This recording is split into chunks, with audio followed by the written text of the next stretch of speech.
He's here. Now, broadcasting from the underground command post, deep in the bowels of a hidden bunker, somewhere under the brick and steel of a nondescript building, we've once again made contact with our leader, Mark Levin. Hello, everybody. Mark Levin here. Our number, 877-381-3811, 877-381-3811. You know, folks, we have to accept the fact that there are individuals in this country who control levers of influence and power who simply do not share our founding principles. That is, they do not share the values that you and I have.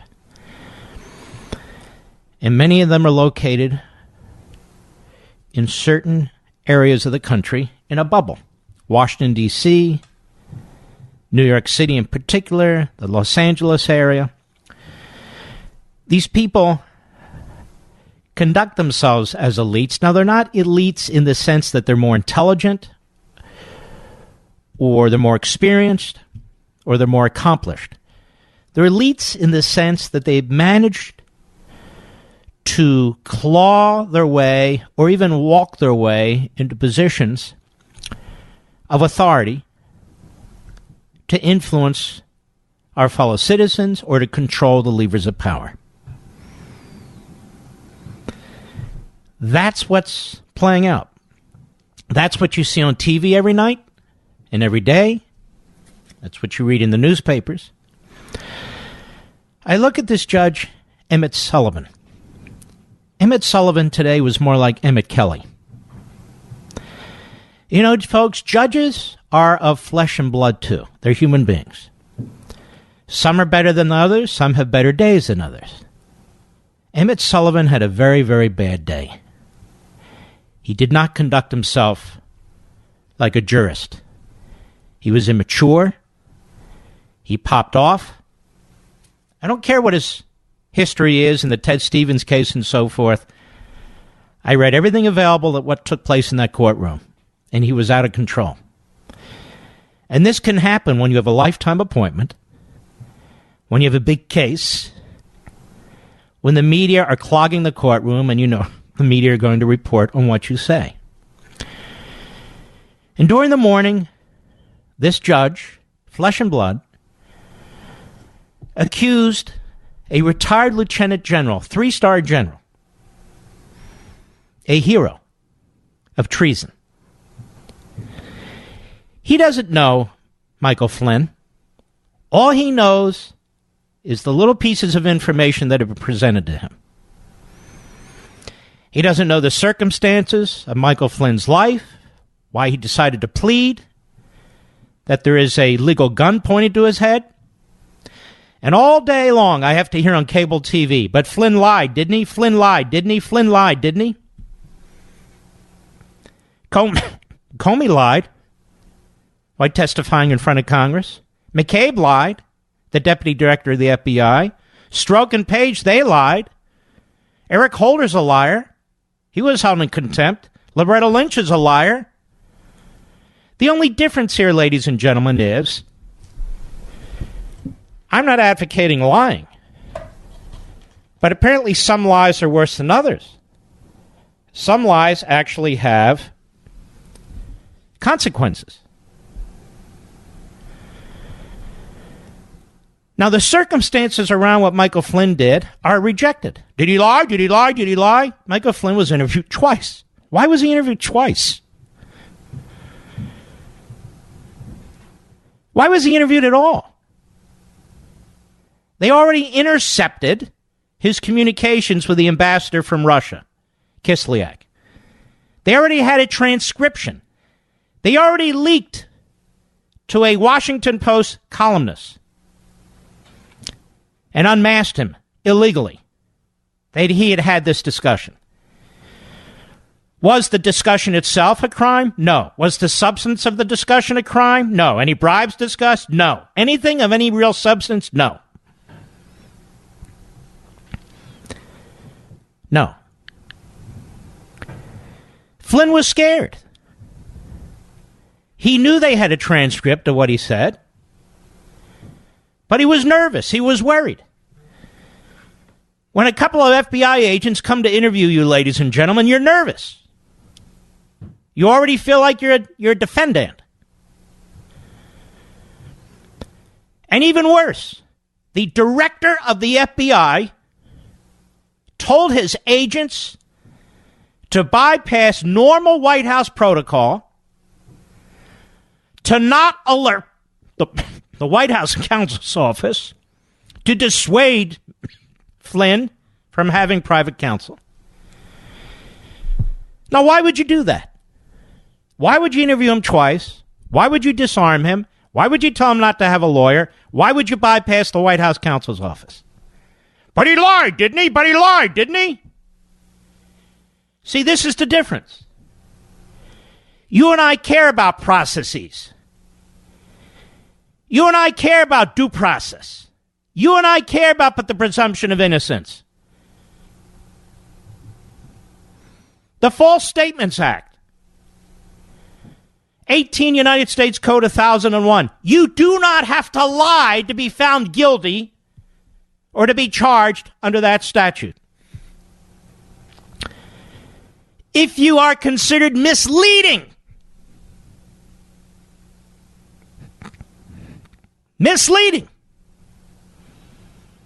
you can be charged under that statute. Nobody's questioning whether that statute needs to be changed given the obvious abuses under Mueller and others. No. And this judge has the gall to accuse this general of treason because he happens to be wearing a black robe and appointed for life, picked out of obscurity, and made a federal judge. And he knows he can sit in that damn courtroom and say whatever the hell he wants to say without consequence. Now, he walked it back, they say, later in the afternoon. I wasn't saying he committed treason. I was just inquiring. Well, wasn't that stupid? He misspoke. Well, luckily, he wasn't under oath. Luckily, he wasn't being investigated by the FBI. And then I have to watch the usual gaggle of talking heads, the usual phony legal experts and non-legal experts, gaggling on and on and on during the break. During the break in the early afternoon. Telling us the real problem with Flynn, you see, is that he was being paid by the Turkish government and he did not register as a foreign agent. Ladies and gentlemen, this may come as a shock to you. But prior to the prosecution of Paul Manafort for not registering as a foreign agent, the vast majority of people who represent foreign countries and do not register as foreign agents have not been prosecuted. They've been told with a slap on the hand, get your ass into the Department of Justice and register. So they cure the fault. They cure it. Felonies are not thrown at them. The judge misstated the facts in the courtroom. Mr. Flynn was not the national security advisor. At the time, he was representing the Turkish government or some arm of it. He was a private citizen. He'd been working on the Trump campaign. That was a source of income for him.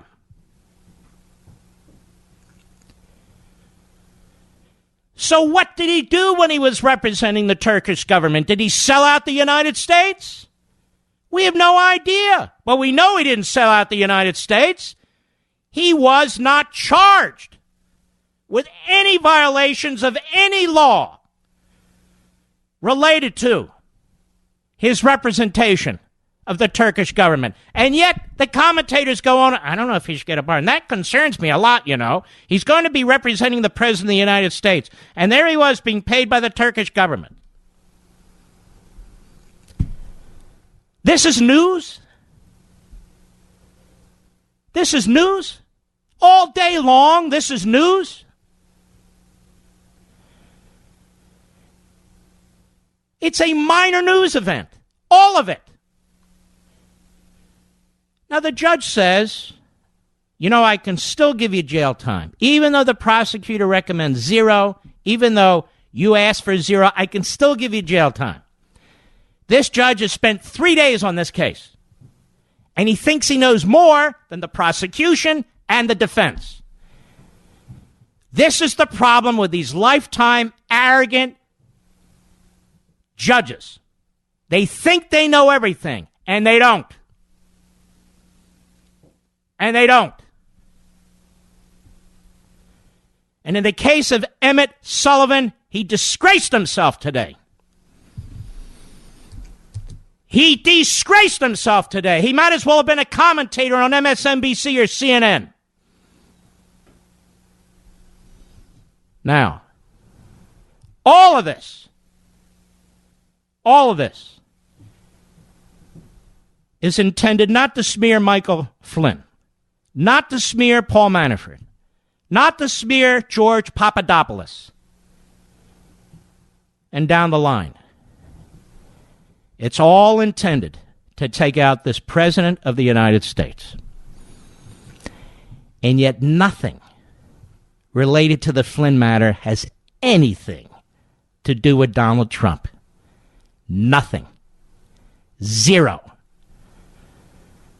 No Russia collusion, Turkey irrelevant, false statement irrelevant, none of it. None of it. James Comey lied under oath to Congress. James Comey repeatedly usurped the Department of Justice lines of authority. James Comey skirted the usual procedures in interviewing an incoming White House official. He bypassed White House counsel.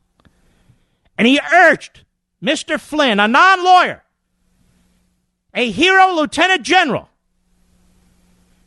not to hire counsel, just to have a discussion with his 2 FBI agents. And Comey brags about it.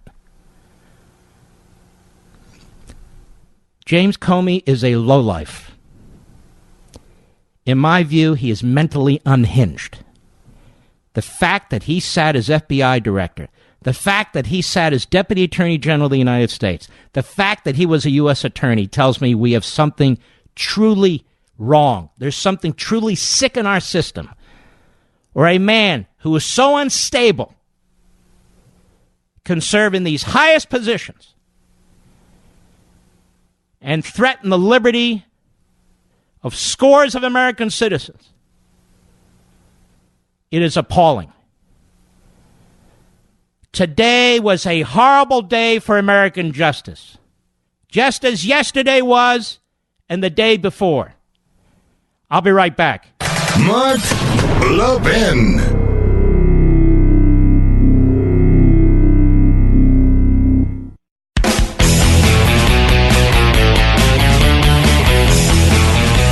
Ladies and gentlemen, it is amazing, is it not, how prosecutors are treated when they're going after the president? They're treated like superbly objective individuals. Is that the way prosecutors are supposed to be viewed? It's amazing, isn't it? We need criminal justice reform, we're told, because the criminal justice system is broken. We're told there's systemic racism in the system. Judges, juries, especially prosecutors. And, of course, law enforcement. But when it comes to Trump or anybody in his orbit, you dare not question Mueller and his band of left-wing Democrats. You dare not question the faceless, nameless career prosecutors in the Southern District of New York. You dare not question Clinton judges. Dare not question them. Because the system now is perfect. Perfect. Of course Flynn was set up. That's why Comey's bragging about it. Well, he didn't have to lie Let me read to you 18 United States Code, Section 1001. All the talk about false statements. How many times has a graphic of this part of the statute been presented on television? Never. A, except as otherwise provided in this section, whoever in any manner within the jurisdiction of the executive, legislative, or judicial branch of government of the United States, knowingly or willfully, 1, falsifies, conceals, or covers up by any trick or scheme or device a material fact. Trick or scheme. 2, makes any materially false, fictitious, or fraudulent statement or representation. Doesn't say lie. Or 3, makes or uses any false writing or document, knowing the same to contain any materially false, fictitious, or fraudulent statement or entry. Shall be fined under this title, imprisoned not more than 5 years, and so forth and so on. These are pretty broad statements. The problem is, ladies and gentlemen, if you're accused, that is, if you're formally charged with a false statement, it has to be adjudicated. So you got to go through that whole process. And on the government side, the prosecutors, they don't care. You and I are paying their salaries, their pensions, their health care. You and I are paying for their paper clips, their notepads, their pens and their pencils. You and I are paying for their offices, their desks, and their chairs. But that individual citizen who they throw the book at for a false statement has to pay for his lawyer, has to pay for the law firm, has to pay for the desk and the chair and the paper clips and the faxes and the texts and every 10 minutes of every hour out of their own damn pocket. Does that sound fair to you? Well, he lied, didn't he? He pled guilty, didn't he? These are the mushheads that you have to listen to day in and day out on television, who do not give you the full perspective of what's taking place. I'll be right back.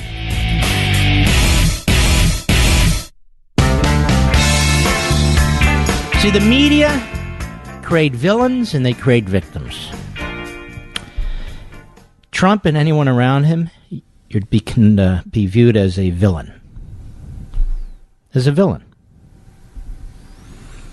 And yet in other cases, sometimes where the perpetrator shoots a cop or what have you, they're victims. They're victims. Have you ever seen the media, an entire monopoly of thinking that is so supportive of a single prosecutor like Mueller? They don't question him. They don't talk about his background. They don't talk about his faults in the past as U.S. Attorney in Boston. They don't talk about the terrible mistakes he made as director of the FBI. Nothing. And they're not going to. Or Comey, who they hated, who they now promote. Or the Southern District of New York, which concocts an entire campaign finance scheme in order to try and entrap Trump's financial entities and Trump to contribute to an impeachment report. You actually have a U.S. Attorney's Office and a special counsel. They're not so much interested in indicting the president. They now know the rules, despite what some of the fools on TV have to say. They're contributing to what they know will be a report that Mueller and his 17 liberal Democrat supporters are going to write to try and impeach the President of the United States. The media go along with this, promoting the prosecutor, promoting the judges involved, promoting the Southern District of New York, promoting Stormy Daniels and Michael Avenatti, promoting Michael Cohen, anything and everything. They do not talk about civil liberties because, you see, Mr. Flynn's civil liberties were violated. They They do not talk about the fact that as I speak to you today, that Mr. Manafort is still in solitary confinement. Doesn't bother them. Or that Mr. Comey lied to Congress, repeatedly violated rules of authority, both at the Justice Department and in the White House, leaked. It's okay. It's okay. None of it matters. And if you raise your voice, you're said to be, oh, you must be a Trumpist. Ladies and gentlemen, I'm a constitutionalist, and I call them as I see them. You have individuals going on TV with legal backgrounds who are lying through their teeth. That the president can be indicted by a grand jury in secret, and then when he leaves the office, they spring it on him. That's absolutely 100% contrary to what the October 2000 Department of Justice memo says. So that has not happened, and it cannot happen. Footnote 38, the last sentence. We've been told that Donald Jr. is going to be indicted. Based on what? Based on what? This entire Russian interference occurred on Barack Obama's watch. It occurred on Jim Comey's watch. It occurred on Loretta Lynch's watch. It occurred on John Kerry's watch. It occurred on Jim Clapper's watch. It occurred on Brennan's watch. Susan Rice's watch. It occurred on their watch. If there was a cover-up, it was the prior administration that was involved in the cover-up. The unmasking of the names of individuals. The unmasking of the names of individuals that occurred at a hyper level in the last year of the Obama administration. Not even discussed anymore. These are felonies, real life felonies. I don't even know if they're under investigation.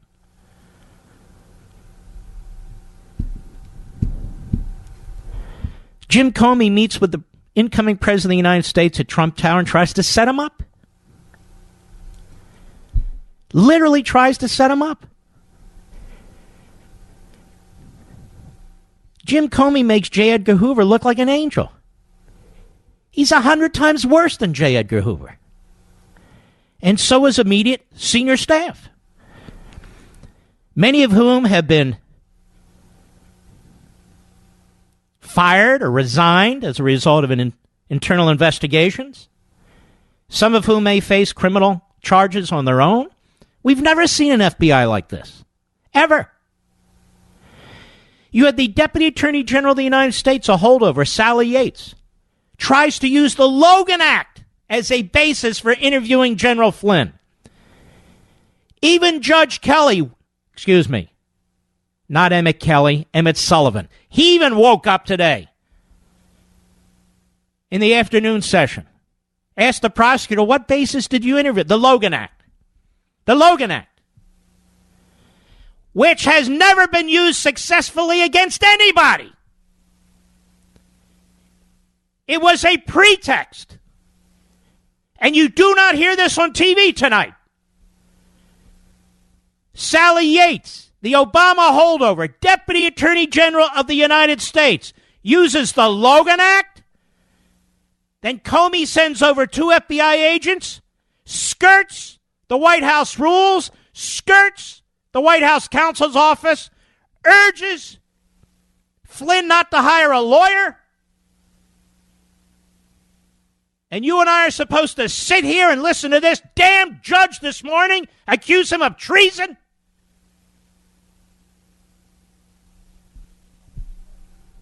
Incredible. Incredible what's happened to our country. It's a disgrace. You're a disgrace, Sullivan. A disgrace what you did today.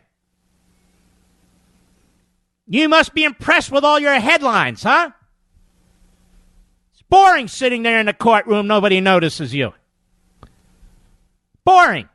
Then a hot potato is thrown your way. And man,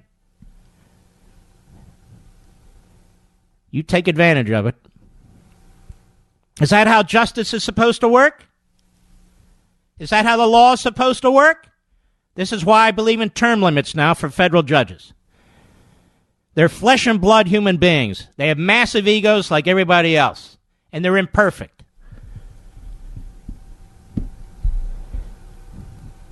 Sullivan didn't have to say 90% of what he said in that courtroom, but he couldn't help himself. Couldn't control himself. The Logan Act. What a fraud this entire investigation is. The Logan Act. By an Obama holdover. Does that bother CNN? Not in the least. Does that bother the legal scholars and commentators? Not in the least. Not at all. The goal is to take down this presidency, either to so thoroughly smear the president he cannot win re-election, or to write a report, a political report dressed up as a legal report, to push impeachment, which the Democrats have been chomping at the bit to do the day after the election. And the media are more than happy to help because they share the same ideology.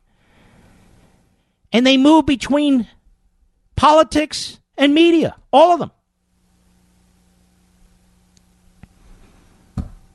They just do. Damn the country. Damn the economy. Damn the borders.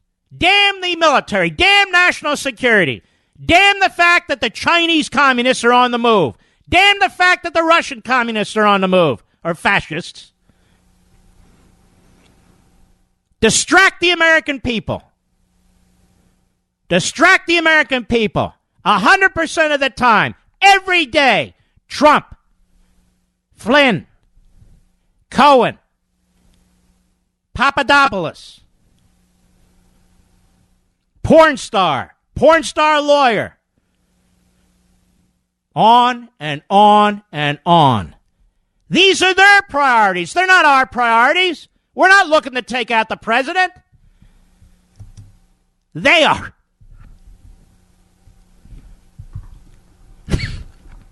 They are. And these are the same jackasses that tell us, watch the tone. You have a federal judge in a courtroom accusing a retired lieutenant general here of treason. Walks it back. Watch the tone, Judge. Watch the tone.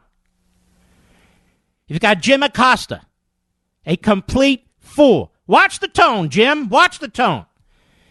You've got commentators on TV accusing Trump supporters of being white supremacists, neo-Nazis, racists. Watch the tone, the media tell us. Watch that tone.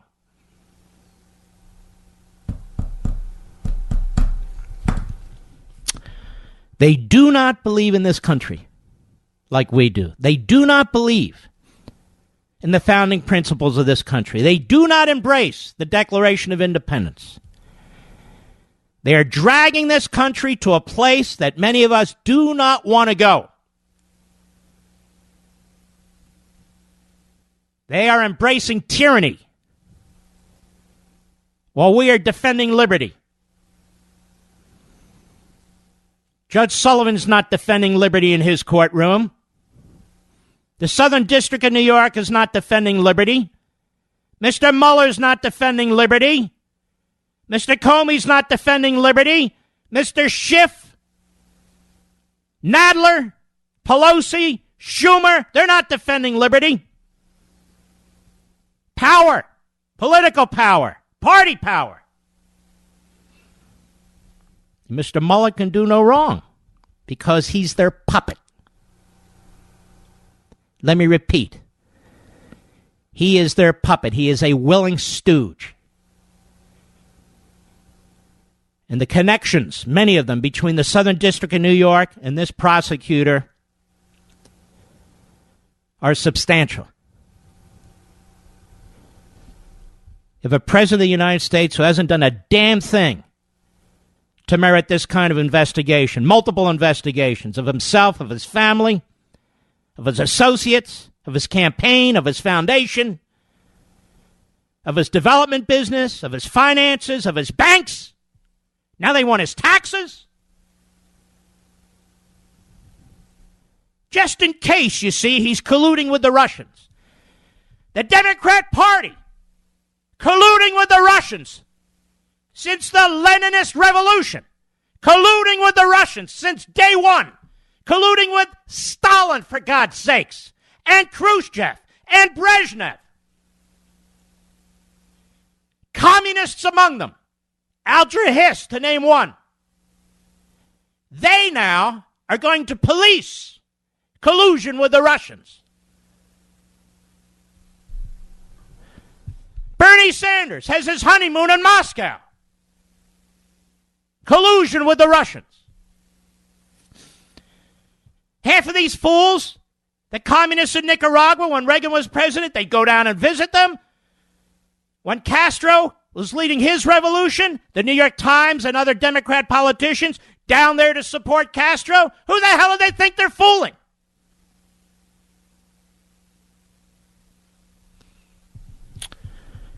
You know, our nation's oldest colleges were founded to teach students to seek truth, recognize what is beautiful, and hold up what is good. But the vast majority of them have abandoned their missions. Locked in the grip of political correctness, they no longer allow free and open discourse. Rejecting the idea of objective truth, they peddle moral and cultural relativism. Thankfully, none of this applies to Hillsdale College. For almost 2 centuries, Hillsdale has remained true to its original mission, to provide sound learning of the kind essential to preserving civil and religious liberty and intelligent piety. As Hillsdale enters its 175th year, it remains committed to offering its students the very best liberal arts education in the land, as well as to extending its mission nationwide through its many outreach efforts on behalf of liberty. Now, these include free online courses, the publication of its free speech digest and Primus, its wonderful Kirby Center for Constitutional Studies and Citizenship in Washington, D.C., and its Barney Charter School Initiative, which is helping to establish classical K-12 charter schools nationwide. Pursuing truth and defending liberty since 1844. That's Hillsdale College. Now, the next hour I want to address the Republicans and the president. How dare you continue to drive up the debt in this country and burden our children, grandchildren, and future generations and smother their liberty with red ink? How dare you not secure that southern border after campaigning on it for 15 damn years? Who the hell do you think you are? And I'll address that more when I return. Mark Levin.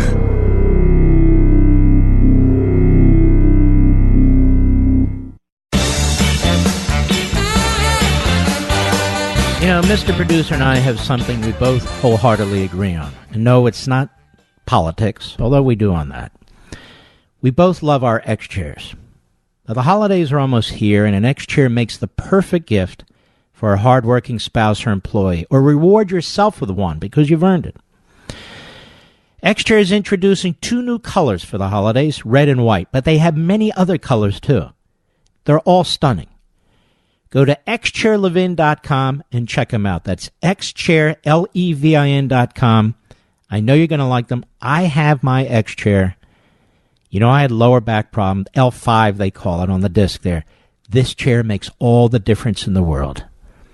Listener David S. says, the X-Chair has made such an unbelievable difference in how I sit at my desk, how much stamina I have throughout the day. It's absolutely made me a lot more energetic and a lot more attentive, and I was able to get a lot more work done because I wasn't sitting in discomfort all day long. You're not fidgeting around in this chair, folks.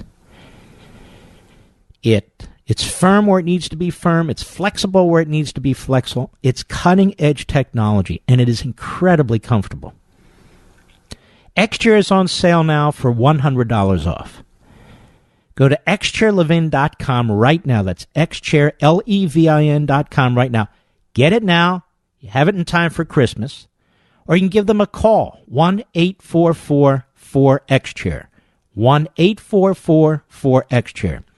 X-Chair comes with a 30-day, no-questions-asked guarantee of complete satisfaction. So it's risk-free.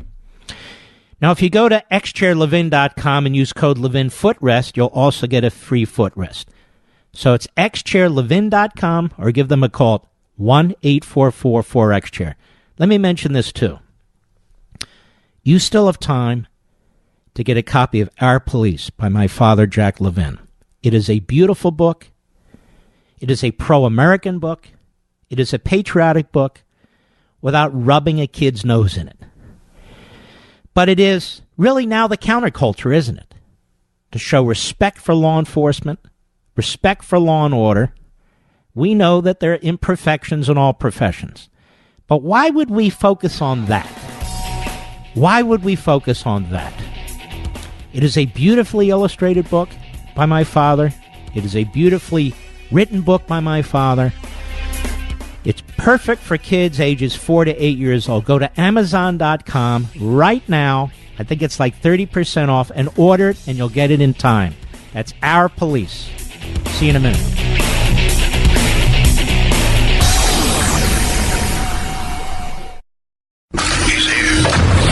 He's here. Now, broadcasting from the underground command post, deep in the bowels of a hidden bunker, somewhere under the brick and steel of a nondescript building, we've once again made contact with our leader, Mark Levin. Hello, everybody. Mark Levin here. Our number, 877-381-3811, 877-381-3811. There's talk tonight that the White House wants to cut a deal with the Democrats, that they won't ask for the full $5 billion to work on the wall. Or there may be other sleight-of-hand things going on. When are our guys going to fight for the nation's priorities? And I hate to say this, but I'm now going to talk about the White House, too. Two of the most important things to Trump supporters, to conservatives, to Republicans, many independents, to right-thinking Americans. The massive debt, which is out of control, and the influx, the constant wave of foreigners into the country, which is out of control. Both of them go to the heart of what our nation state is supposed to be. What kind of culture we're going to have. What kind of future we're going to have.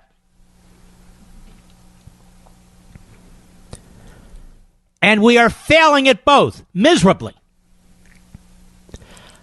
I am sick and tired of watching Mitch McConnell and 5 other pallbearers get behind a microphone. We will not shut down the government. We're going to show the American people here that we know how to manage the government. You don't know how to manage a damn thing. All you do is spend and create more debt. Ladies and gentlemen, these politicians are not spending your tax money. Your tax money was spent a long time ago. They are spending the money that hasn't even been earned yet, that hasn't even been created yet, by generations that haven't even been born yet.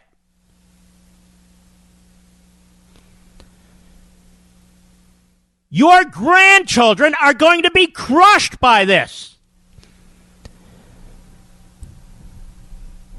Because these politicians, the Republicans, don't have a statesman among them.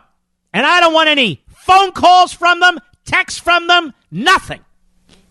There's not a statesman among them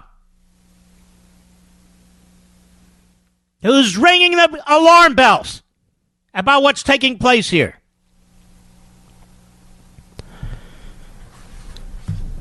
We're destroying future generations.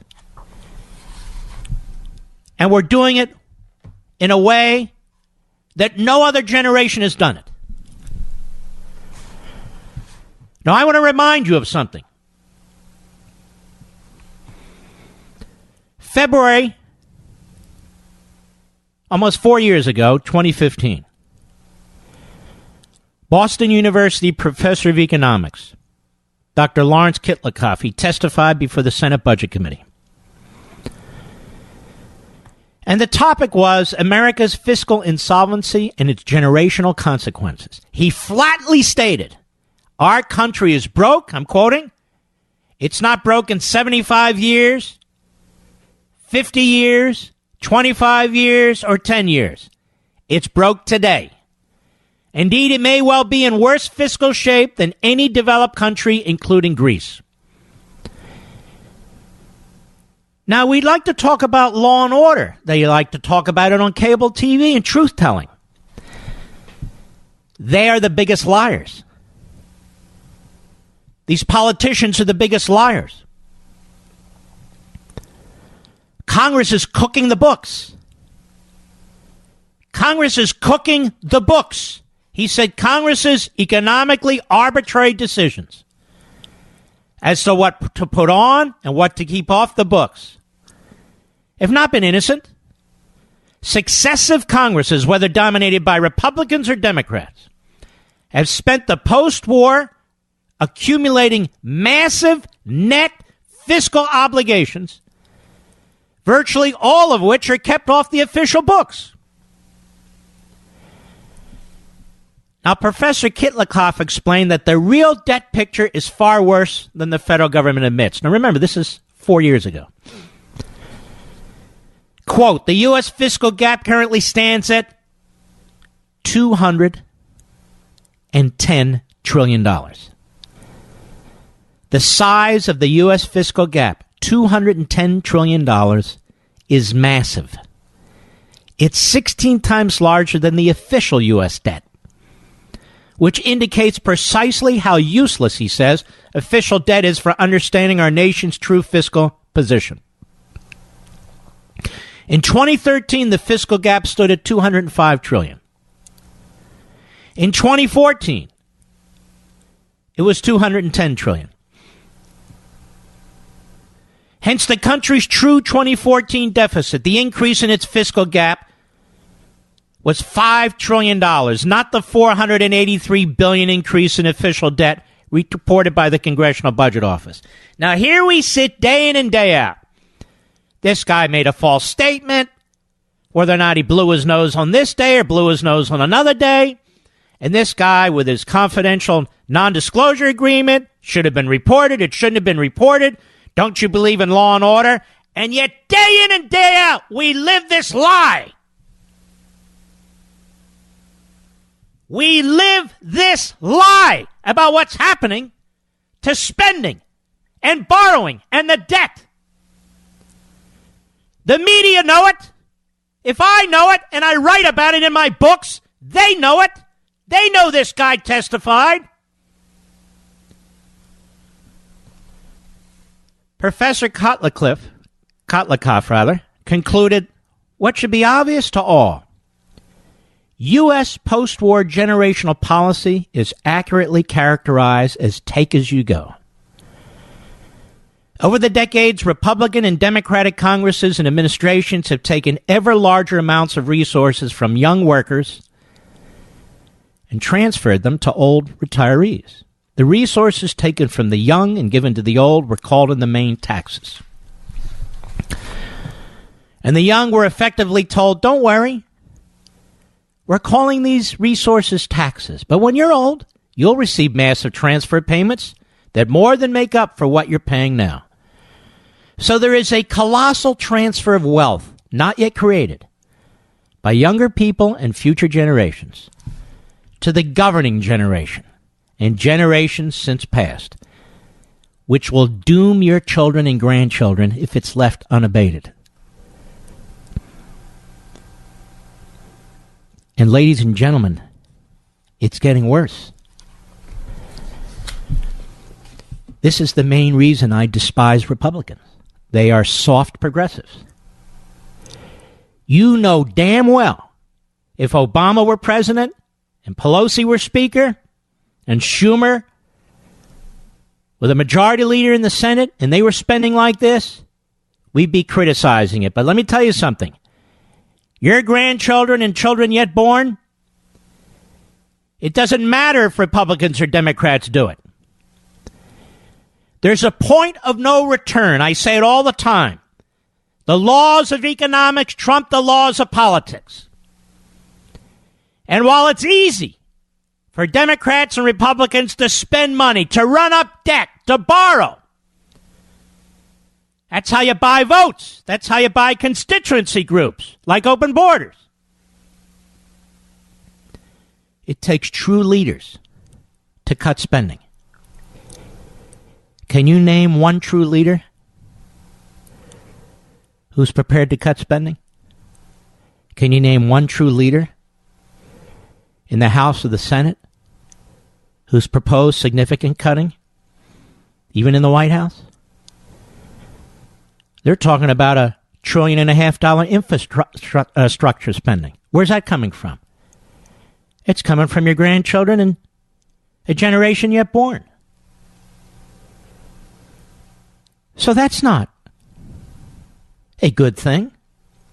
Family leave now, Republicans support. Well, where's that money going to come from? Same people. The kids that aren't born yet. All the drivers are for spending. All the drivers are for debt. All the drivers are for borrowing. And then you put pressure on the monetary system. Interest rates start to go up. Fewer and fewer people can afford homes, loans for automobiles or other things. You get a recession. Stock market starts to drop. Your savings, your pensions are affected. You will pay a price for this too.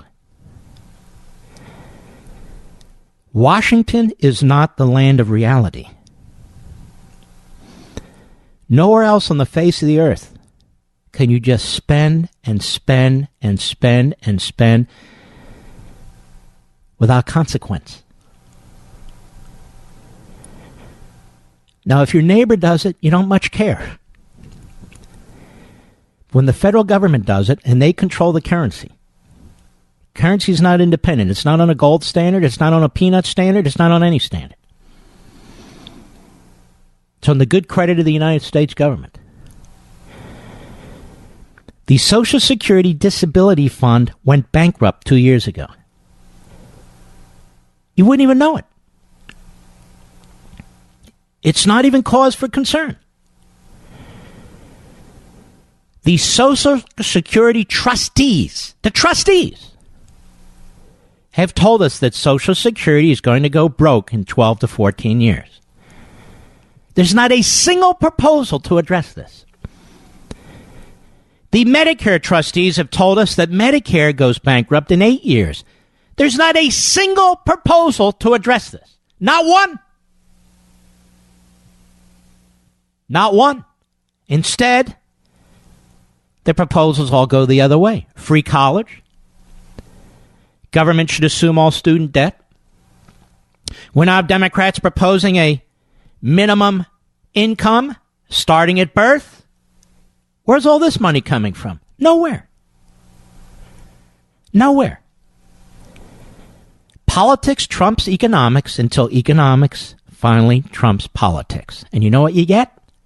Poverty, destitution, chaos, lawlessness in the streets, pensions evaporating, savings evaporating, the collapse of America.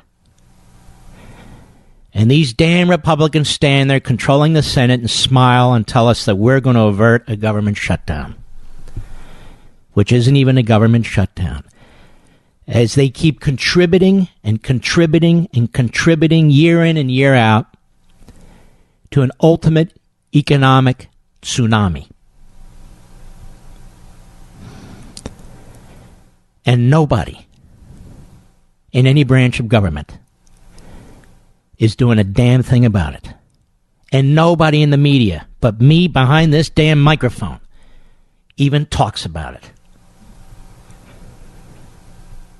Maybe if Stormy Daniels starts to talk about the debt, maybe then they'll start to talk about it. Mark Levin.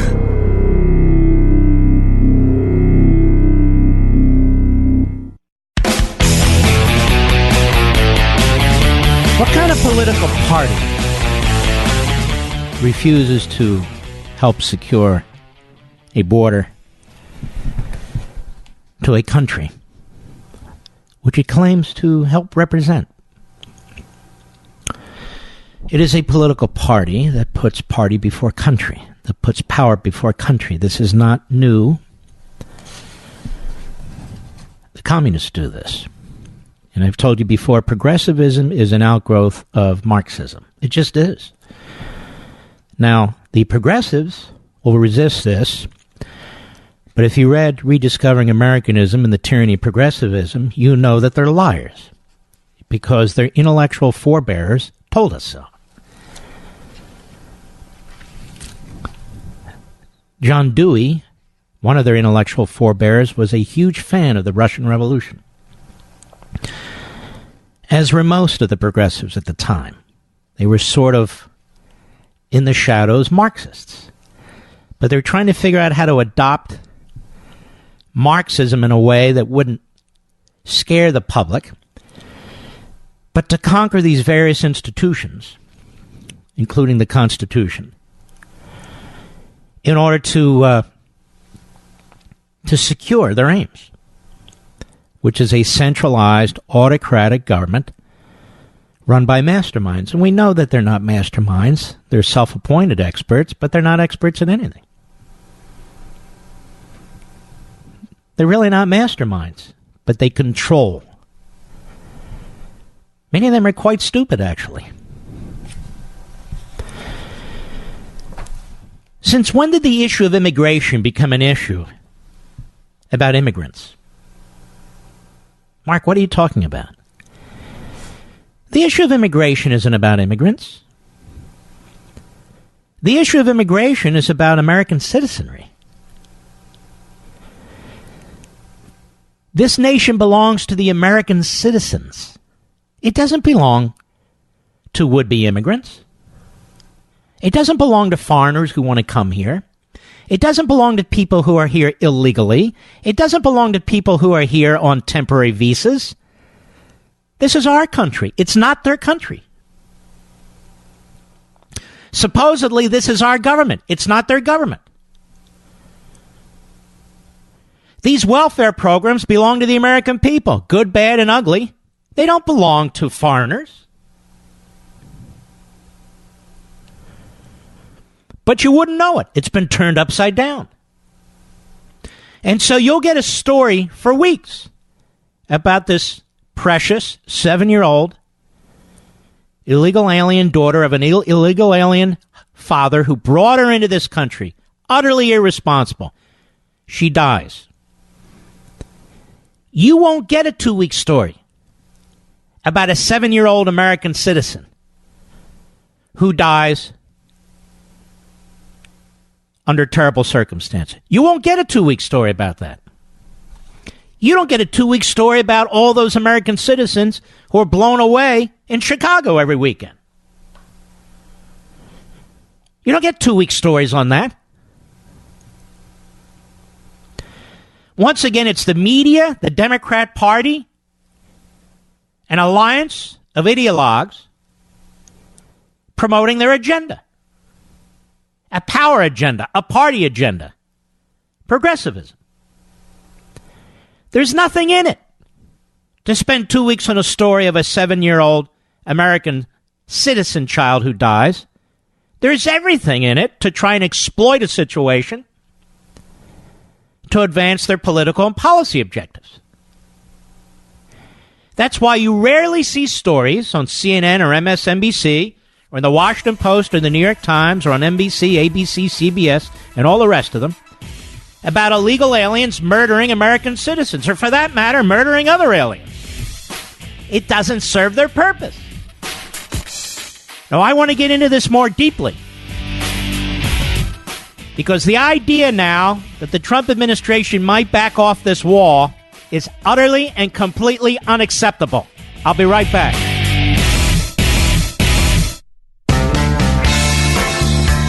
You know, even when we have the winning hand on this immigration issue, we fold.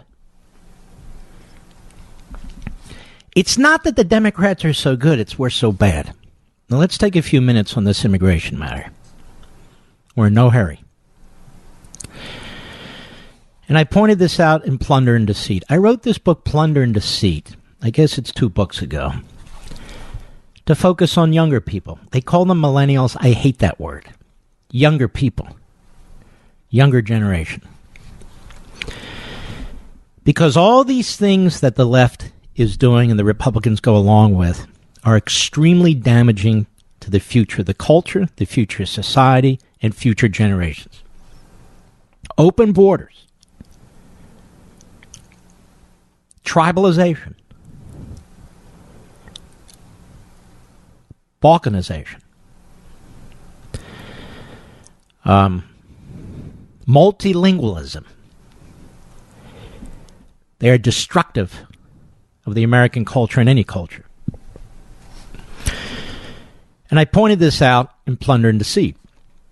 When the issue of immigration is raised or debated, the one group rarely considered or consulted is the group most adversely affected by current immigration policies, the younger generation.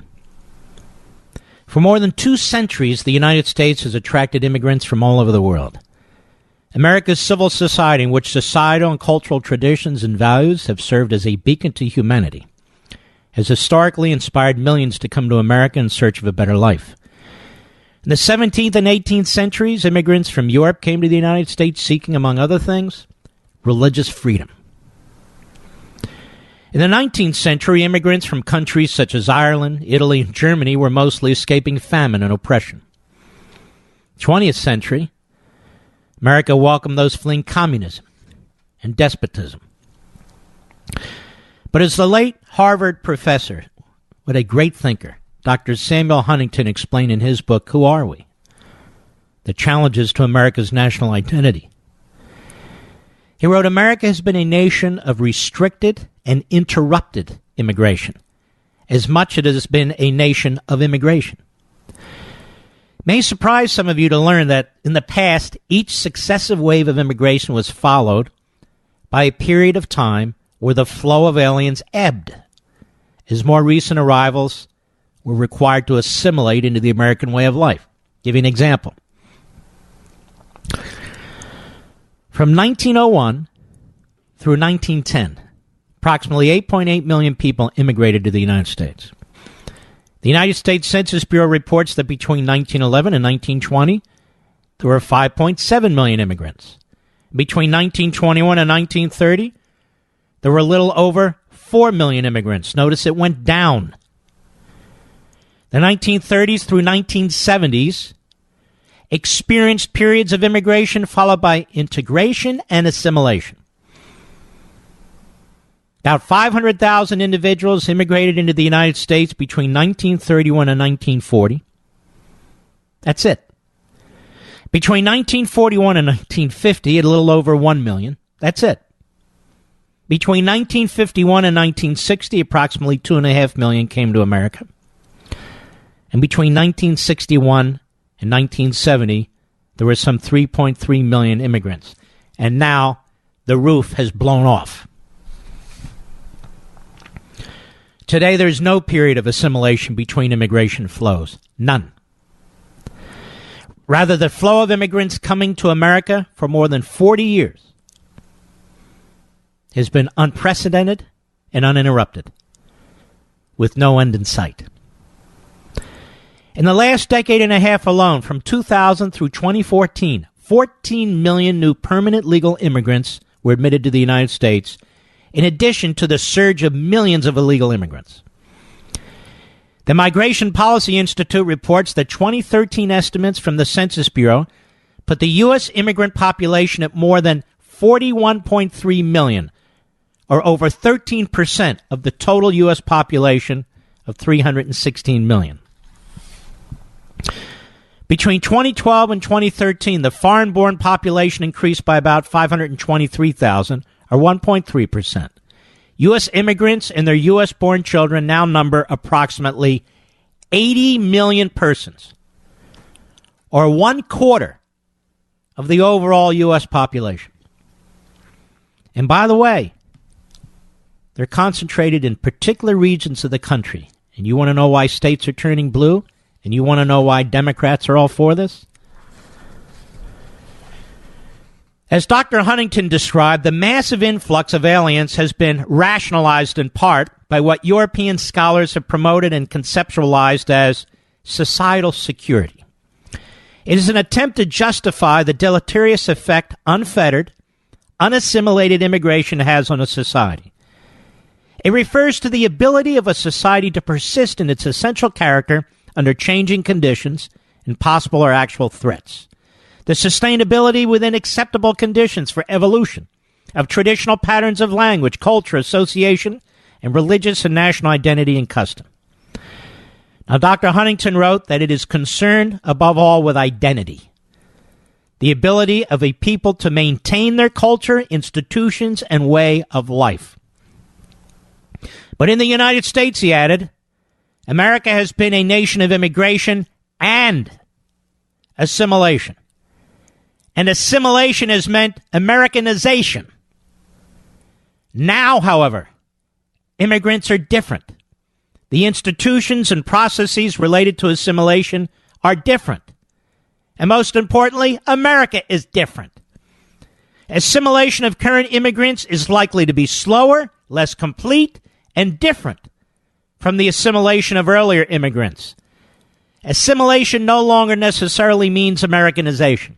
You see, because the left does not want immigrants to assimilate into the country. That is Americanization. They want balkanized, tribalized identity politics.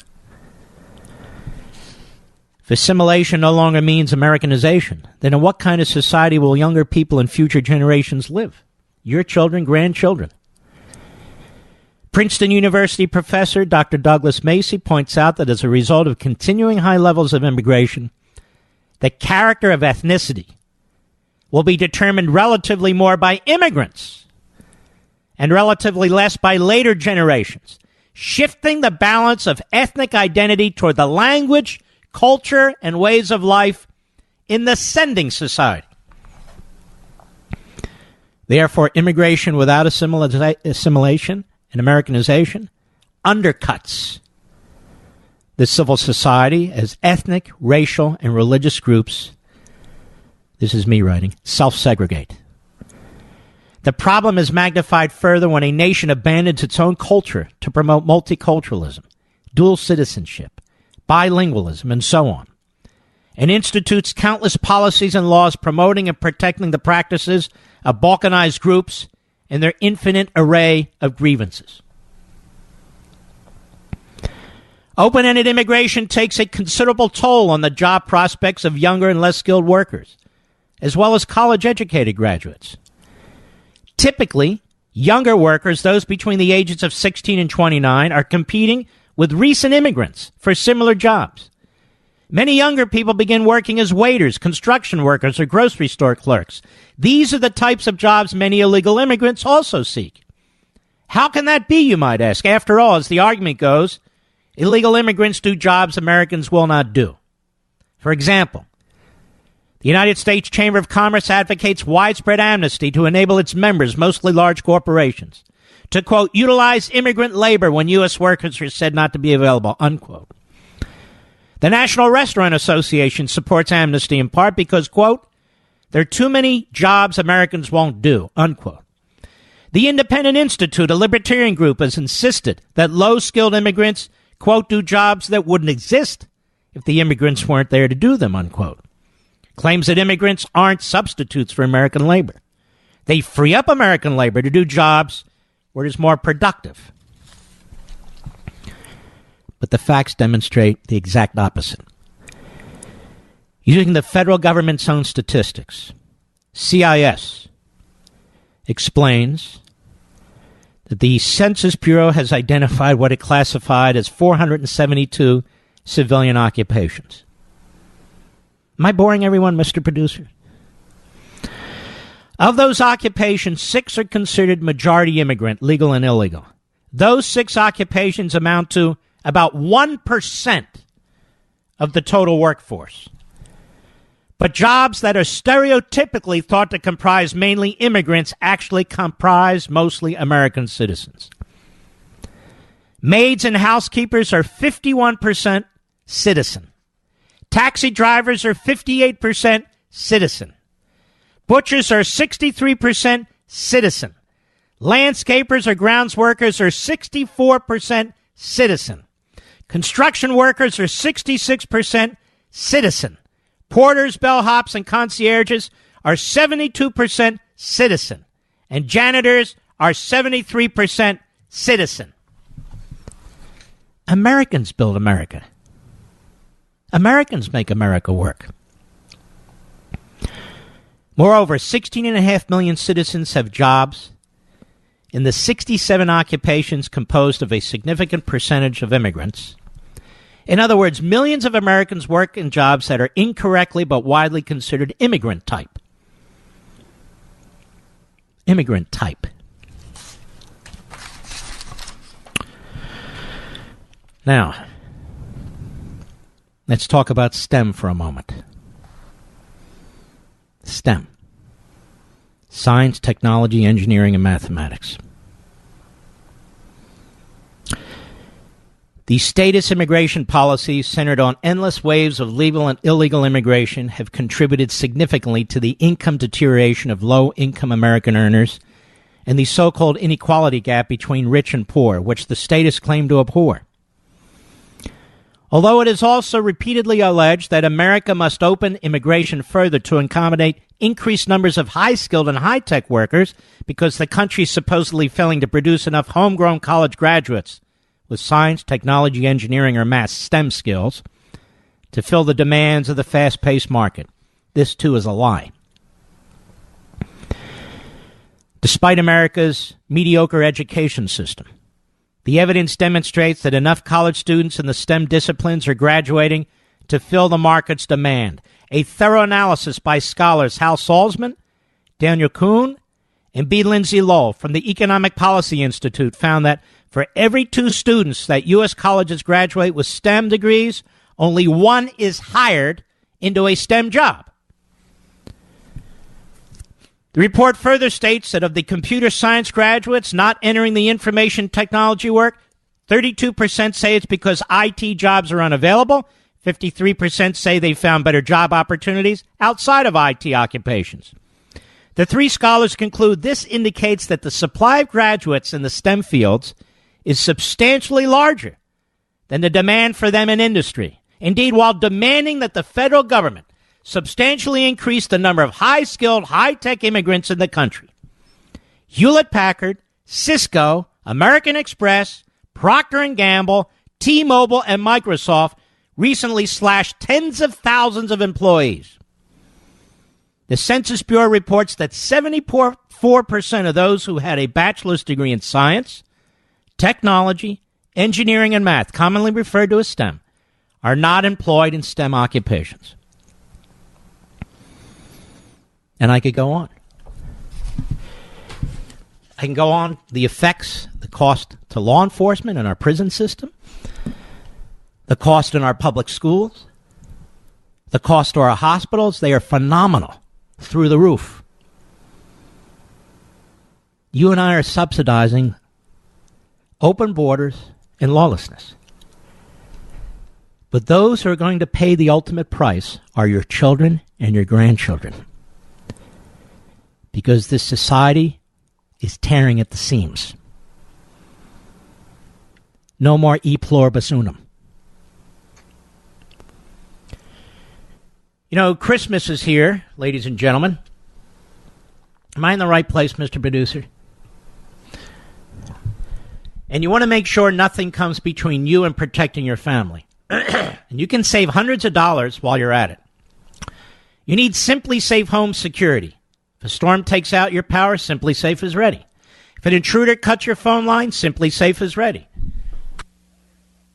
Say they destroy your keypad or siren, Simply Safe will still get the help you need. Here's what I love about this. Maybe it's overkill. Maybe it's the last thing you want to think about this holiday. But with Simply Safe, you're always ready for anything. They believe nothing should get between you and protecting your family. That's why Simply Safe doesn't cost an arm and a leg. They charge you what's fair, what's right. $14.99 a month. I strongly recommend Simply Safe to every one of you. And today you can save hundreds of dollars on that protection. if you go to simplysafemark.com. And you want to get it in place now before the holidays. And you can. That's simplysafemark.com. Make sure you use that URL so they know we sent you. That's simplysafemark.com. Harry, this holiday offer ends soon. simplysafemark.com. We'll be right back. Mark Levin.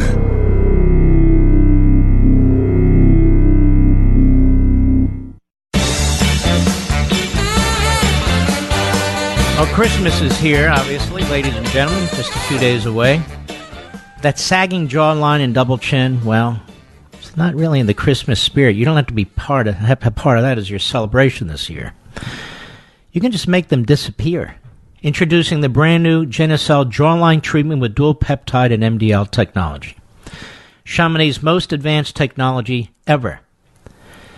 It not only tightens saggy jawlines, but it also plumps the lipophilic layers of your skin to contour and define the jawline within minutes. Using peptides and metolactones together for the first time. Works amazingly fast. The results get better every day.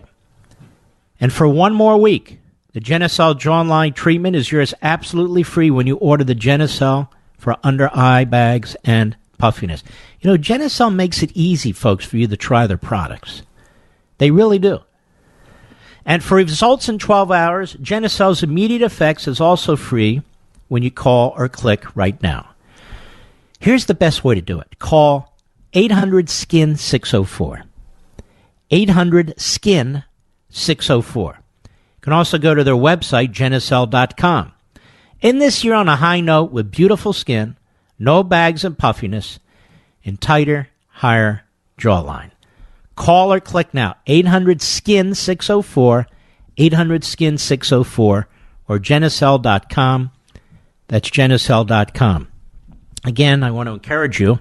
It's Tuesday. Christmas really is almost here. Beautiful book, brand new book, beautifully colored, beautifully illustrated, beautifully written by my father, Jack Levin. Our Police. Now, I write the preface, but he wrote the book. And obviously it's his last book, but it is just terrific. If you're in law enforcement, you don't have to be. Perfect gift for kids and grandkids. If you just believe that you want your kids to have a good working knowledge of how to behave themselves, Our Police is the book for you. You know, I would call it the apple pie book because it's sort of like that. But sometimes our kids need to be reinforced with positive attitudes about the country, positive attitudes about our institutions. And law enforcement and our police in particular have been so attacked that my dad felt very strongly that he wanted to write this book. So check it out. Go to Amazon.com. Mr. Producer, go ahead and put it up on my social sites. We'll be right back.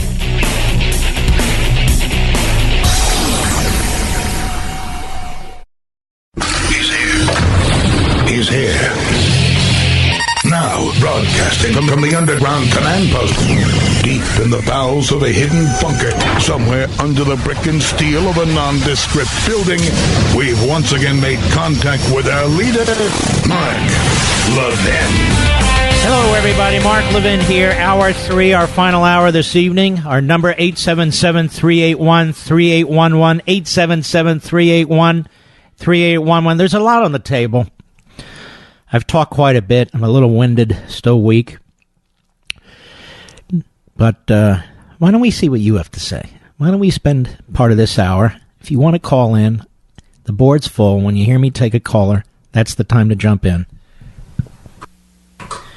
But now's the time to give it a try. Let's go to Michael in Wisconsin, the great WTAQ. Go. Mark, it's a pleasure. Thank you. I can relate to this conversation tonight. I'm from Green Bay, Wisconsin, and you were talking about earlier, jobs that Americans won't do. I'm 49 years old. I'm old for my age. My Bohemian grandparents taught me a valuable lesson about earning the value of a dollar. And that meant if you wanted to buy your first car, you're going to work, you're going to cut lawns. It wasn't about an hourly wage. you're going to work on the farm, you're going to work in the canning factories, to wreck your own first car. And what that meant was between an impressionable age, between 14, 15, 16 years old, if you miss out on that time, it's lost.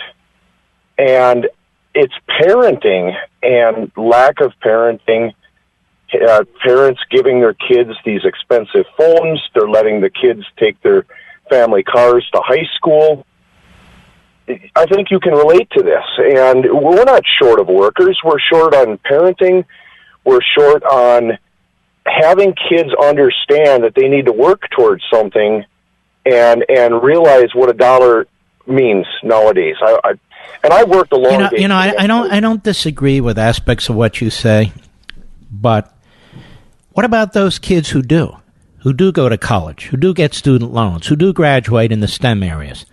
Or those kids who do want a summer job, cutting lawns and so forth and so on. The point is, of the studies that I read to you, it's more and more difficult to get them because it's easier and easier for businesses to hire people and pay them under the table.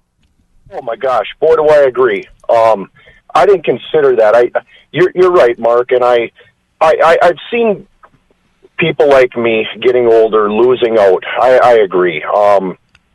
I'm just, living through this right now and seeing over the last couple of decades or so that, I took the school bus to school, and all my friends and us, we were working when we were 12, 13, 14 years old, doing all kinds of things.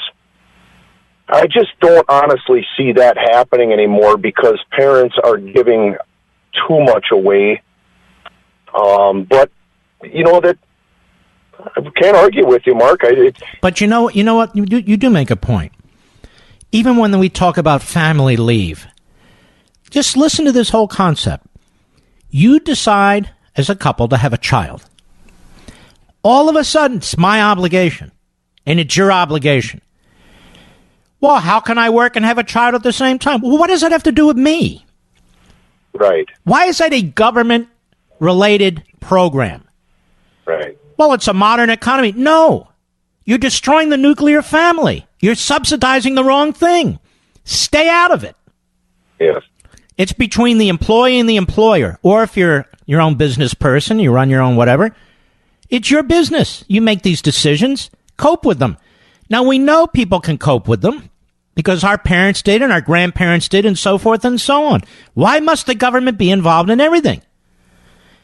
And now we have, more to your point, we actually have politicians like Kamala Harris and Cory Booker who have no real world experience in anything, going on and on about a minimum income. A minimum income? Imagine what that does to the psyche. Imagine what that does to work motivation and so forth. It is outrageous. Mark, when I was a kid, it was not, like I said, not an hourly wage. When I'm young, it wasn't about hourly wages. It was about how much can you earn per month to reach your goal, to buy your car. Nowadays, it's to buy your video games or cell phones. And believe me, there are good people going to school and college. But you get it, right? Yeah, I get it. By the way, what the hell's going on with your football team? I love being able to talk to you tonight. It's amazing that I've heard a lot of bad calls come in, and you've had to beat some people down, but I'm privileged. No. Michael, I have a question for you. What's going on with the Packers? I mean, they're going to have a losing season this year, I think. Well, they are, but you know what's going to happen?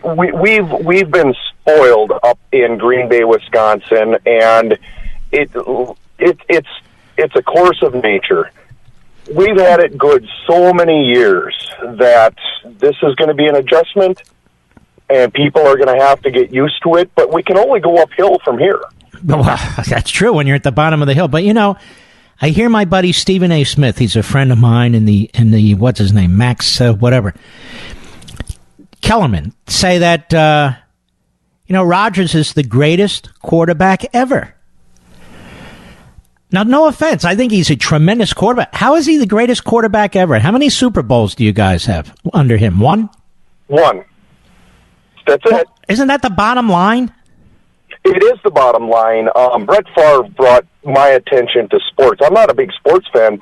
Brett Favre was the guy that showed every day for work for like 17 years in a row. Amazing. To me, that was like the biggest accomplishment anybody could ever achieve. And now we're dealing with politics and Kavanaugh and all of these things. And, Brett Favre, he had a hard time retiring. But who could blame him? He wanted to play. Brett Favre, to me, for a guy to show up for work every day and never miss a game for 17 years, really sticks in my mind. But I really hope for the Packers. They're going to come back around, but you can all right, my friend. From here. So I appreciate it, and thank you for your call. You're a good guy. And by the way, I want to congratulate the Washington Redskins. They could have picked up this Kaepernick. Of course, it would have created all kinds of disharmony among fans and so forth, but they didn't. They picked up this guy Johnson, who's a serious quarterback.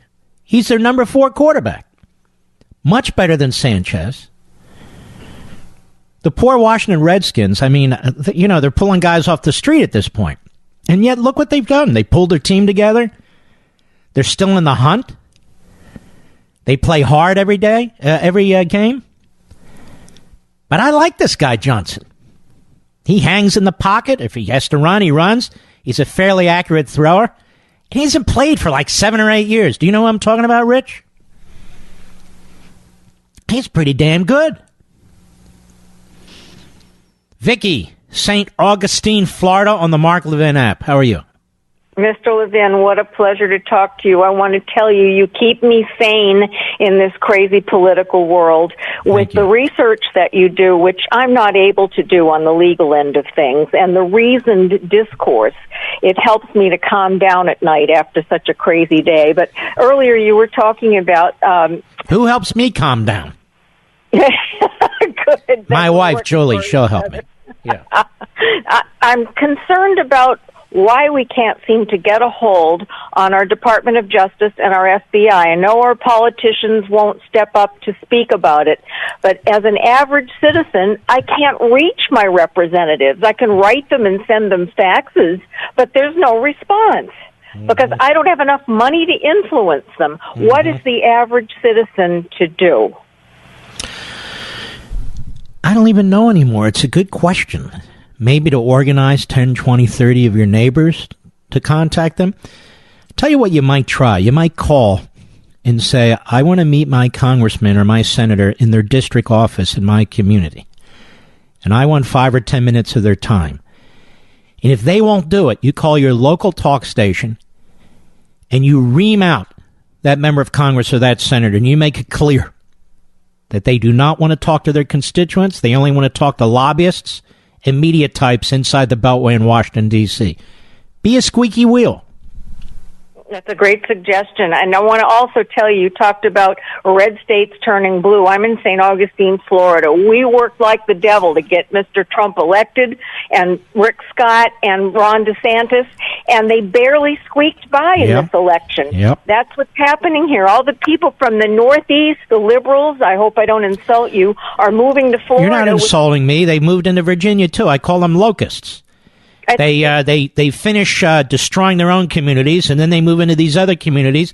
They vote the same damn way, but they move into Florida because they don't want to pay state income taxes, because they like the regulatory environment there. Then they vote liberal Democrat, liberal Democrat, liberal Democrat. These people are insane. Well, they don't want to raise taxes, but they vote for this criminal who was the mayor of Tallahassee, Gillum, who said he wanted to raise corporate taxes by... I'll tell you what. The election I am most excited about that took place in November was Ron DeSantis. This is a decent, ethical, family man, a solid conservative who will do right by Florida. That was the victory I was most excited about. All right, Vicky. God bless you, and thank you for your call, my friend. I'll be right back. Mark Levin.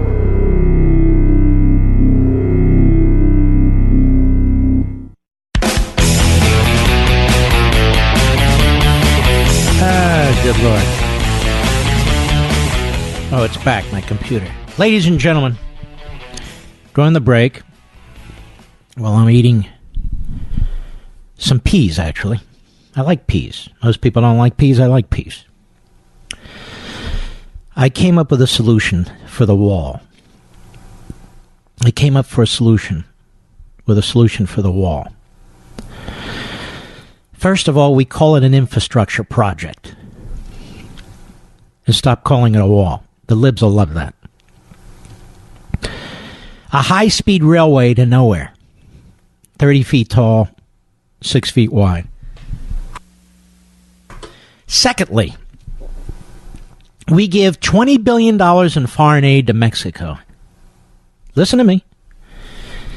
And we tell Mexico, you build the wall, that is infrastructure, on your side of the border and use our money. And then we can say, look, we gave them foreign aid and they used it, so the Mexicans pay for it, although we really do, and we get our wall. The libs should be thrilled because we're giving the Mexicans jobs. We're creating businesses for the Mexicans at the cost of American citizens, and it's their wall. How do you like that, Mr. Producer? It's got all these psychological nuances involved and the sort of the clever funding mechanisms that the left seem to like. And then we can say the Mexicans built the wall. We have no say in that. Anyway, ladies and gentlemen, it is a sad day in this country when we cannot even secure our border because the Democrats are relying on foreigners who've yet to even come to our territory for their support and power. It is sickening. Joe, Ithaca, New York, the great WHCU. Go. Hi, Mark. I make lasagna every Christmas for people I love and respect, and I got one here with your name on it right in front of me right now. Well, you know, I'm lactose intolerant, sir. Well, you wouldn't want my lasagna then. No. Mark. Sounds good. I'm having a bellyache here tonight. Yes. Over this, the way they are treating Maybe you're lactose General intolerant. Flynn. I could be. My dog's sitting here licking up the cheese right now. I love you, Mark, by the way, and I look forward to buying your father's book. That's another thing I want to tell you for my 10-year-old granddaughter. Thank you. But what I really was calling about is I am just disgusted with the judicial system, the whole way this thing was done to railroad Flynn, and I can't believe they're treating this general like he did treason. I mean, this is an insult to our country and the good people that work so hard in our country. I don't know how long General Flynn served for, but that judge... Over 30 years, which is over 30 years more than Sullivan did. I'm disgusted, Mark. And a quick thing... This judge, let me just underscore the point, because I mentioned in the first hour, disgraced himself today. He is not fully informed about this case. He read some documents over the weekend. He called a retired lieutenant, 3-star general, who was a hero in many respects, who actually led the model battle plan against ISIS. He called him treasonous. Disgusting. Treasonous. A judge called an individual treasonous. And he called him treasonous without even getting the facts straight. That is, it had nothing to do with the false statement charge that was used against Flynn. Had to do with his representation of Turkey when he was a private citizen. And has nothing to do with Trump. And the judge says that's treasonous. Let me just say this. Like it or not, how is that treasonous? What exactly did Flynn do that was treasonous? So over the top was this judge that he realized it, and in the afternoon he kind of walked it back. But you know what, Your Honor? That would be like Flynn saying, I needed to walk back what I said. Too late, you lied, false statements. And for the media, this is a game. They love it. For the media, it's about hanging these people politically from their feet at a telephone pole, like Mussolini. That's what the media want. They want Pennsylvania Avenue lined up with Trump, his family, his associates, all hanging from their feet naked on telephone poles. Then they'll be happy. Then they'll be excited. Then they'll say justice has been done. What this judge did today was a disgrace. And this is why the people are getting sick and tired of judges, too. Sick and tired of judges. I don't give a damn if he's a judge. You don't get to sit there and point at another human being and accuse them of treason. Who the hell do you think you are? Damn judge? Big damn deal. Go ahead. Yes, well, I stirred him with my genius. What can I tell you? Andrew, Stanhope, New Jersey, the great WABC. Go. Hey, what's up, Mark? Thanks for taking the call. The main thing about illegal immigration, it's unfair. My wife's here legally from Thailand, and people waited online for years. People are waiting. They don't care. They don't care. And they have sanctuary cities, for God's sakes. Safe havens for illegal aliens. They don't care that they're illegal. They don't care how they got here. They don't care that many of them are criminals. The system is overwhelmed. Takes 2 years to get in front of an administrative law judge. By then it's too late. They're off to the races. The left does not care. This benefits them. It benefits their party. I'll be right back.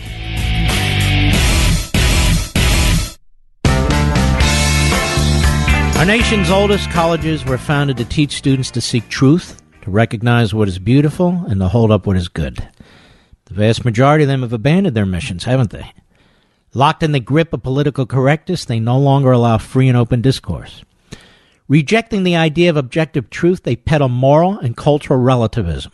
Thankfully, none of this applies to Hillsdale College. For almost 2 centuries, Hillsdale has remained true to its original mission, to provide sound learning of the kind essential to preserving civic, and civil, and religious liberty, and intelligent piety. As Hillsdale enters its 175th year, it remains committed to offering its students the very best liberal arts education in the land, as well as to extending its mission nationwide through its many outreach efforts on behalf of liberty.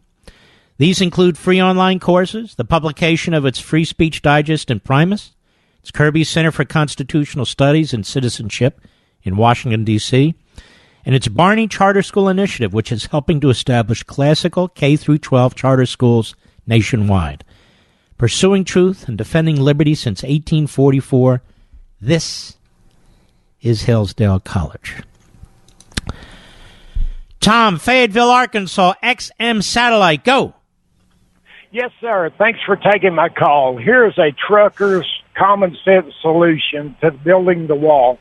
These people are coming over looking for work. So why don't we just build tent cities and set up their own infrastructure down there? Utilize the able-bodied men as the construction labor. The others could do the support work, laundry, even have schools.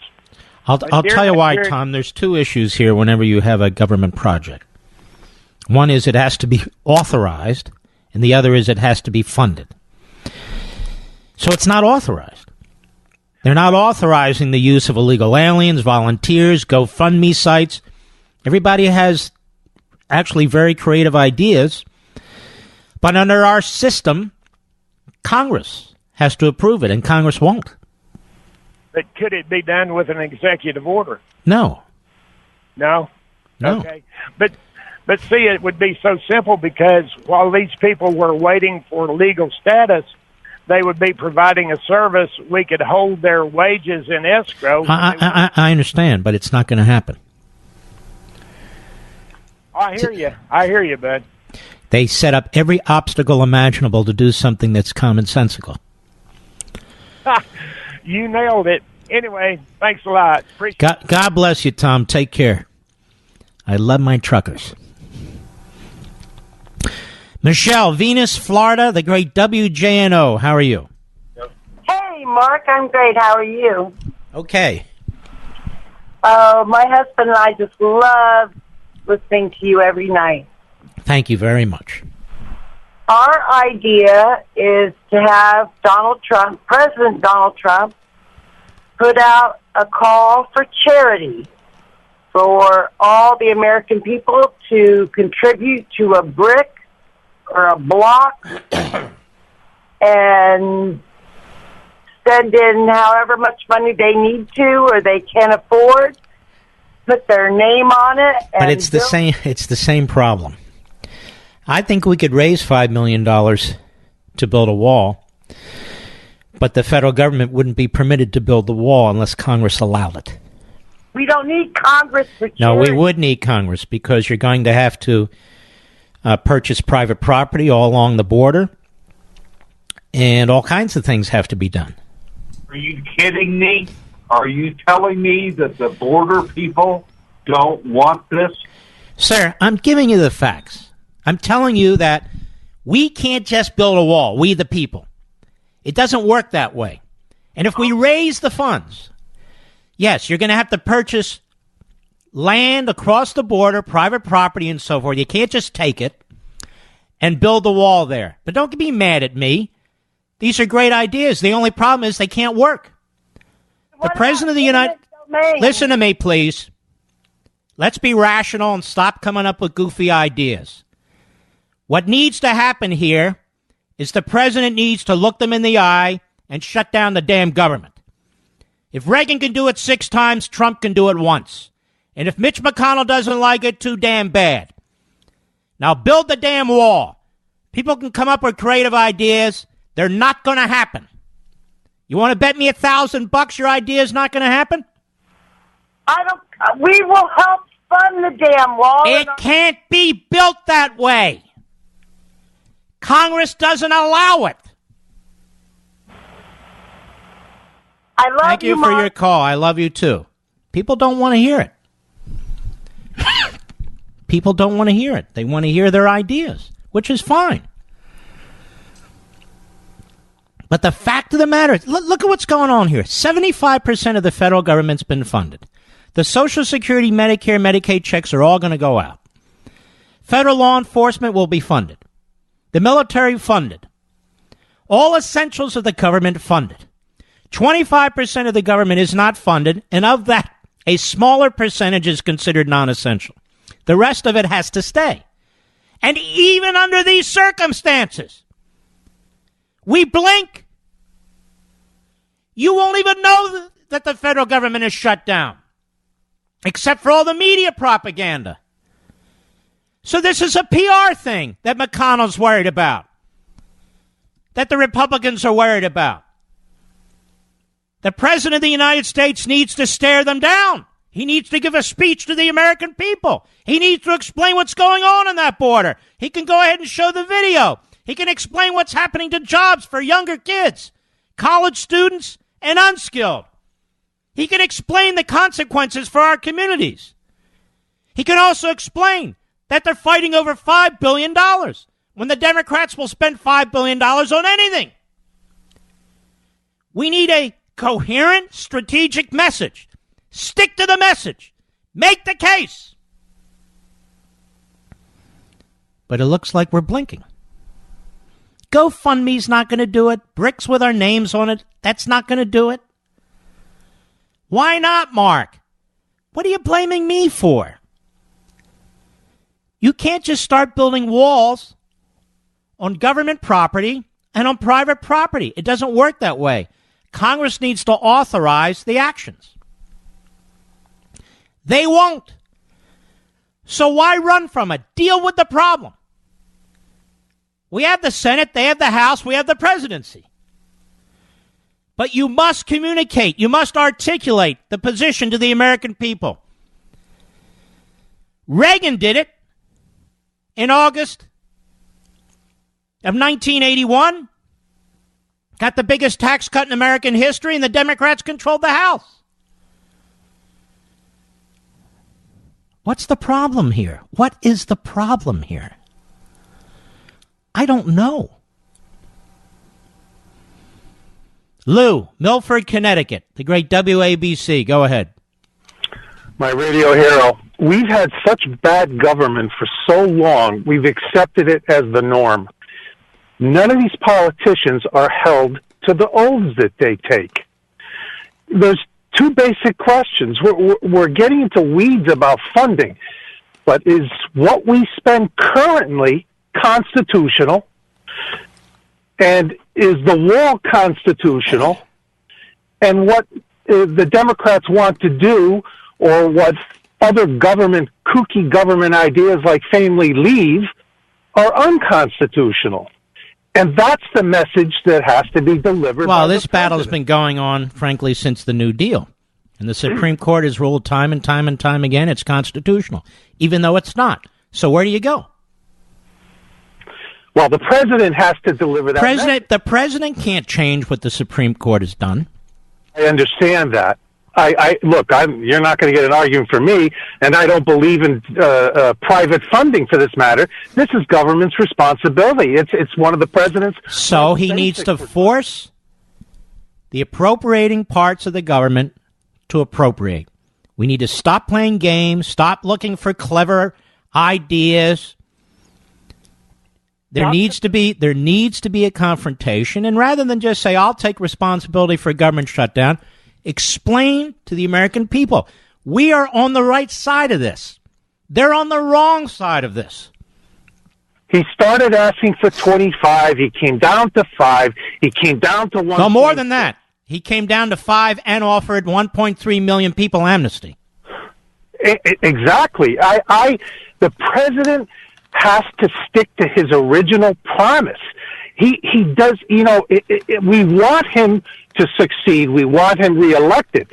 But he is turning away voters that put him into office with this kind of behavior. And these rhinos who've been around forever, they're going to destroy him if he listens to them. He listens to Shelby, and he listens to McConnell, and he listens to, who's the clown from Texas, the senior senator there? John, what's his face? He listens to these guys. Cornyn. They're going to take him down. Because, look, they voted in 2006 to build a wall. They didn't do a damn thing about it. Not a damn thing about it. All right, my friend, thank you for your call. Mark, you're very ornery tonight. I'm not ornery. I believe in getting these things done. I'm not going to be chasing ideas that have no effective way of being implemented. I could sit here and say, you know what, that's a great idea. We ought to do it. It's a great idea, but we can't do it. Bricks with people's names on it? Not going to happen. GoFundMe? Okay, but fine. We can't condemn private property. Government has to condemn private property in order to build our wall. The zoning issues that take place and all the rest of it. It can't be done purely privately. And damn no, I pay a hell of a lot of taxes, don't you? It's about time they're spent the right way. I'll be right back. Mark Levin.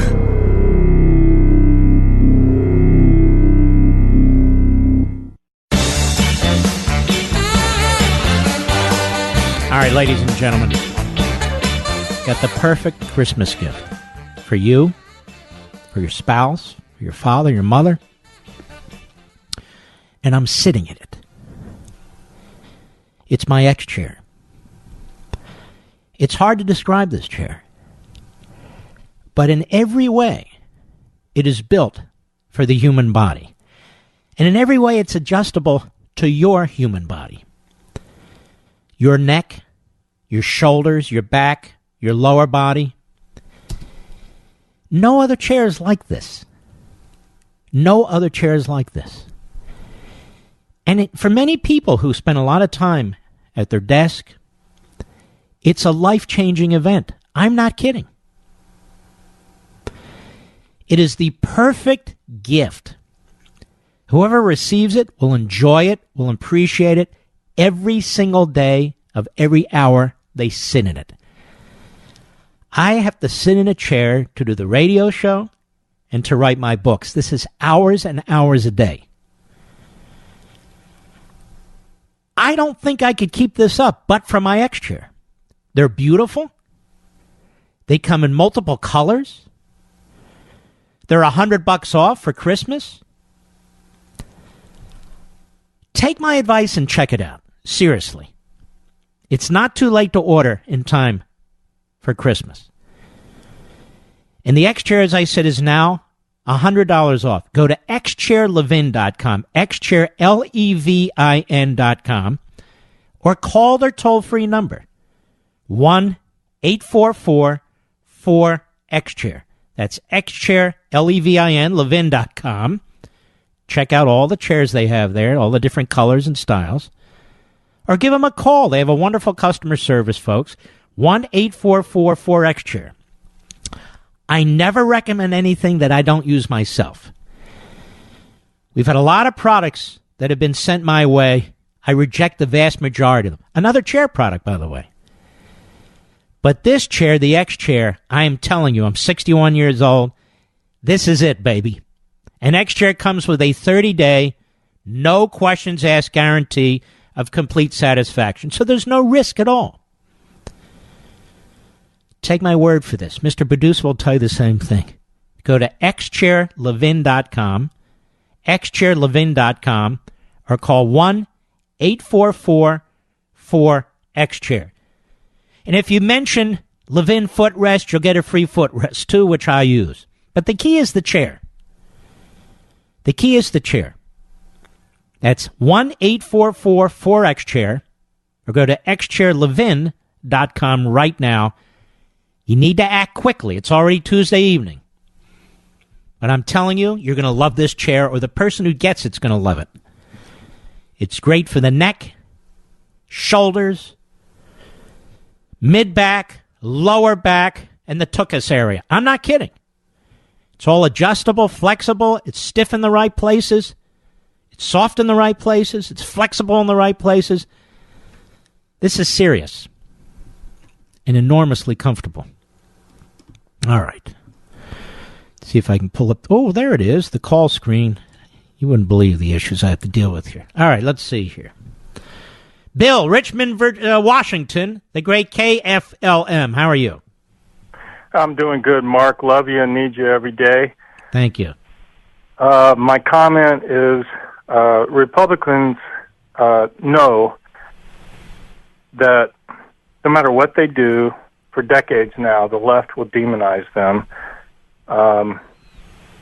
When do they stop caring about the political fallout and start doing what's right? I hold them accountable and in contempt. I agree with you. And why don't they learn from the past? The greatest vote getter in modern history, not just modern Republican history, was Ronald Reagan. Massive popular vote wins, massive electoral college wins. We hadn't seen anything like it. And he was the most conservative president in modern history. And the government was shut down 6 times. He wanted his MX missile system. He wanted the Trident submarine system. He wanted to cut out water projects. He wanted to cut spending. He communicated with the American people. He set an example that this administration can use. I don't know why they won't. Yes, sir. Nancy Pelosi can't communicate in complete sentences. She's a bird brain. Chuck Schumer comes across like a crotchety old buffoon. He can't communicate in any coherent way. The genius of giving a speech that is prepared, that is practiced, that hits all the points you need to hit, is you're using the presidential bully pulpit in a way that Pelosi and Schumer cannot. It doesn't matter what the press says afterwards. The American people will have heard what you have to say. And I really think this needs to be done. And it needs to be done in other contexts as well. Whether it's Mueller and spending.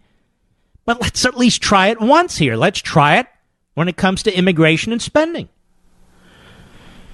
So why won't they do it, Bill? Yes, sir. Damn the torpedoes, full speed ahead. Well, why won't they? They got nothing to lose. Why won't they? They got nothing to lose. Answer me. Why won't they?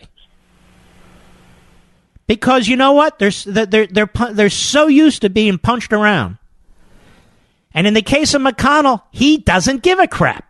He does not share our concerns and our values. He just does not.